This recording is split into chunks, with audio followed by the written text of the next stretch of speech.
also fearing making a mistake that would lead to other people being punished, conditioned us to follow orders without question, to the point where they would only need to shout one word, for example, corridor, and all of us would be out in the corridor, sat against the wall, like this, with our backs against the wall, in what they called the position. Without question, no question of this. So, this group punishment played a big part in getting us to follow orders without question. And that component I was talking about, the fear of making a mistake because you didn't want to upset or to see your comrades punished, leads into the second component of military ethos, and that is loyalty to the institution, or as I see it, loyalty to the game. You've got the British military. It's composed of the Army, the Navy and the Air Force. I was in the Army. As a member of the Army, I was taught to hate the RAF and the Navy. As a member of the Parachute Regiment, I was taught to hate everybody in the Army who wasn't in the Parachute Regiment. We called them crap-hats. And this is the really weird thing, is that we're often told that the British Army is there to protect us, to protect the civilian population. But as far as we were concerned, the civilian population were lower than the RAF, lower than the Navy. These were the scum of the earth. These were people who were too scared to even join the military. These were fat bodies, wasters, homosexuals, and we called them civvy cunts. And what this did was, apart from dehumanising other people in the military and civilians back home, it made us feel pretty special. It made us feel like we were the most important people on the planet. When we were running around army camps, if we went past other units, our corporals who were feared would shout at these other soldiers to turn their backs, that they weren't worthy to even look at us. And these things seeped into us, and it made us to believe, or encouraged us to believe, that just the fact of being a paratrooper and being within the Parachute Regiment made us very special, but also that our only loyalty was towards the Parachute Regiment, towards the people in our company, towards the people in our platoon, and that nothing else mattered. Nothing else mattered. And our only purpose, like I said before, was to follow the orders that came down through that institution. And the punishments helped to foment this. Over a period of time, going through the training, certain people were unable to comply. They weren't able to carry out the tasks. And what would happen is one of two things. If they were a popular member of the platoon, then we would try and help them. Maybe help them iron their kit. Maybe help them carry some of their kit. Maybe cover for them. Maybe do some of their sentry duty for them. Anything to try and help them along. But once someone was identified as a real weak link, it wasn't the screws, as we called them, who would sort of eat these people out. It was us. We began to enforce this selection process.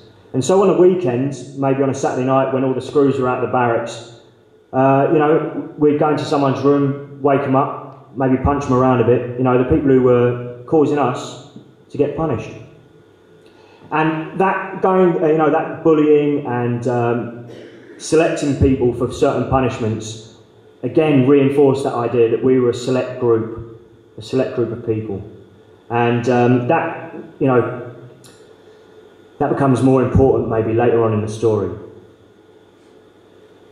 And the third component, so we've got obeying orders without question, we've got the formation of this gang mentality, and the third component is the removal of the barrier to kill, or you could say the raising up of the act of killing to be the most noble thing that you could carry out. And this is important because the military has been aware for well over 100 years that actually humans have got a natural aversion to killing.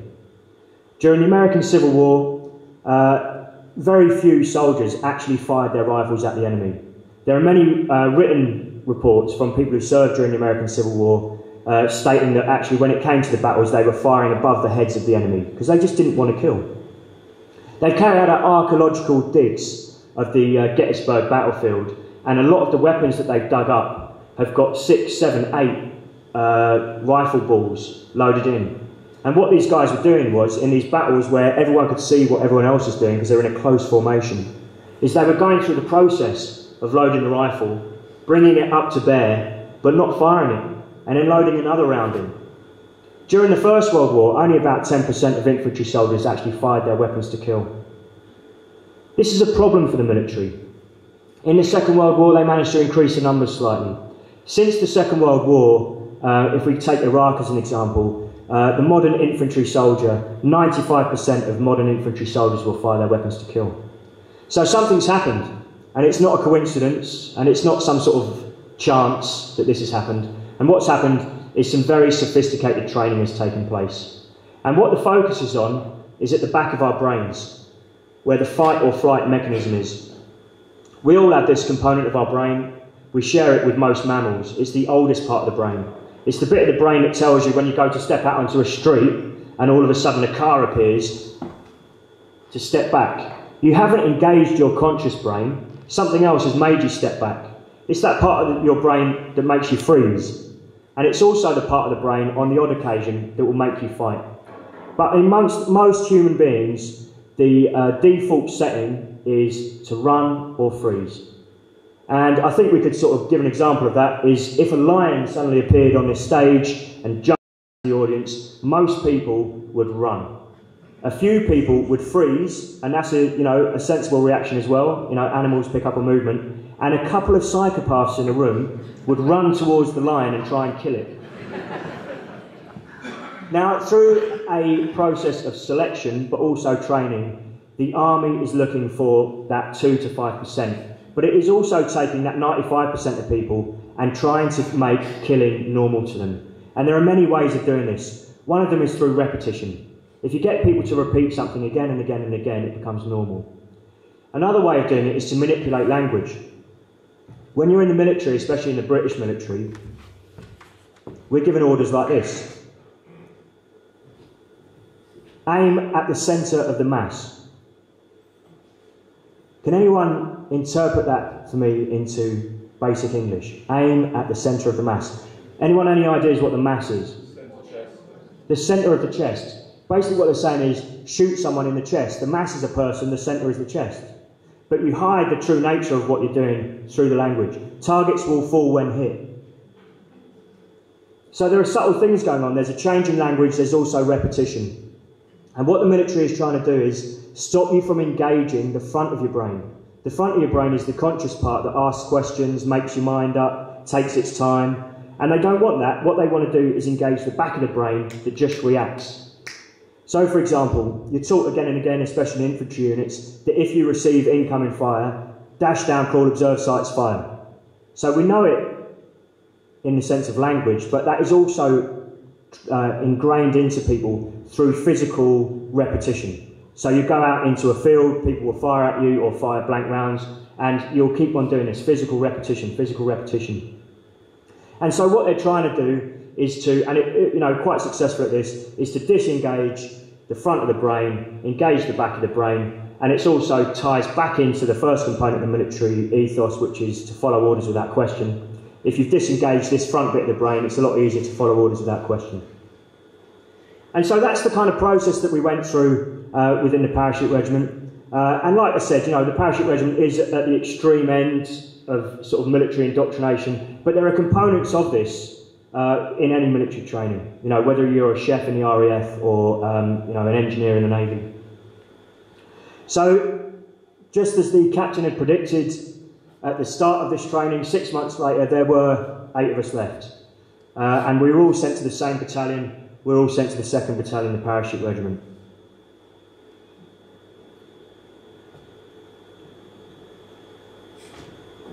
I was still 19 when I got into the Parachute Regiment, and I would say that I was a completely indoctrinated, completely on board soldier. Any sort of variation from that view had disappeared through that 6 months training, either voluntarily, and a lot of this was voluntary. Myself and the other guys who passed through that training, we desperately wanted to be paratroopers. So we voluntarily changed our minds. We voluntarily took all this in, accepted the ethos in our goal, in order to achieve our goal, which was to become members of the Parachute Regiment. We got into the battalion, And, you know, the first 6 years of my military career, I would say I was a, you know, highly ambitious soldier, you know, was promoted early, did very well on courses. I was deployed to Northern Ireland after the ceasefire in 1999. That was my first operational tour. And it's strange actually, because I've been back over to Northern Ireland recently and spoke with former IRA volunteers. And to me and to other people who served in Northern Ireland at that time, it was a pretty tame experience. You know, we weren't getting shot at, our bases weren't getting mortared, and if anything, we were dying for it to kick off. I remember spending 6 months in Northern Ireland as a lead scout in a patrol at the front of a sort of 4-man team within a 12-man patrol, just dying for someone to appear in front of me with a rifle. I was alert the whole 6 months whilst we were on patrol, just waiting for that moment that I'd be able to fulfil the sort of the mission, or, you know, that had been ingrained into us in training, which is to kill the enemy, kill the enemy.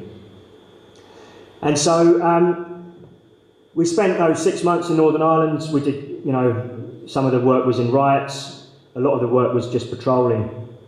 And for us, like I say, it was pretty tame. But I never realised at the time, and it took me a long time to realise this, is for actually the people that we were deployed against, this was anything but tame. You know, to have soldiers constantly patrolling through your town not unlike Frome, to have surveillance towers dotted around your town, constantly watching what you're doing. Imagine that you were coming to this meeting tonight and you were driving from a town maybe 5, 10 miles away, but on the way you were stopped by a patrol in a long line of cars, all being searched, and you were late for an hour. And this is the constant experience for people in the areas that I served in anyway, after the ceasefire. But that didn't kind of matter to us. All we were concerned about was our own individual reputations within the regiment and the reputation of our regiment. Did a few tours of Ireland, got sent out to Macedonia, which is the first sort of foreign operation I was sent on. Again, not much happened out there. In fact, looking back at it now, it's just a big PR exercise. We were told we were going into this combat zone. We carried our weapons on the plane. When we got off the plane, there were banks of photographers waiting for us. And straight away you're thinking, wow, this must be really dangerous if the journalists got here first. Anyway, we spent a few months out there collecting broken weapons off of Albanians, and yeah, but one significant thing did happen whilst I was out in Macedonia, and that was 9/11. I remember sitting in this old factory, and some of the guys had come running over from the shop we'd been using, where they had the only TV. So you've got to see this, you've got to see this. So we've all gone running over there, and you know, they're replaying that famous shot, you know, where the plane goes in. And within a couple of days, we were being briefed. You know, before, I think before Osama bin Laden had even been named, or, you know, before anyone really knew anything about the Taliban, or we were just finding out about them, we were already being briefed that this was going to be a long, sort of almost endless conflict that we were going to be embarking on. I was actually briefed at the time that all options were on the table, including the nuclear option. I remember sort of asking this sergeant, what do you mean by that? Do you mean tactical nuclear weapons or strategic nuclear weapons? There's a bit of a difference.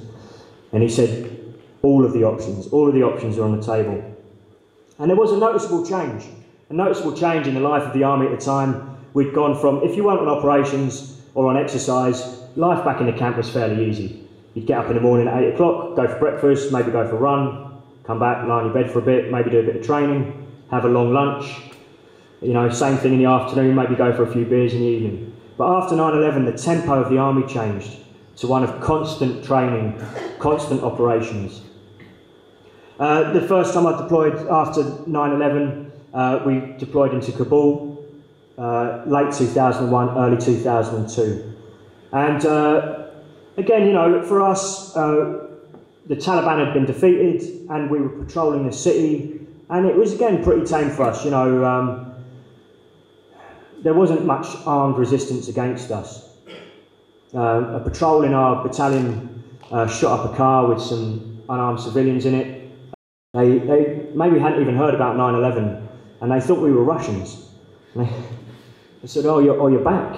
And you go, Well, I suppose in a broader historical context, we were back.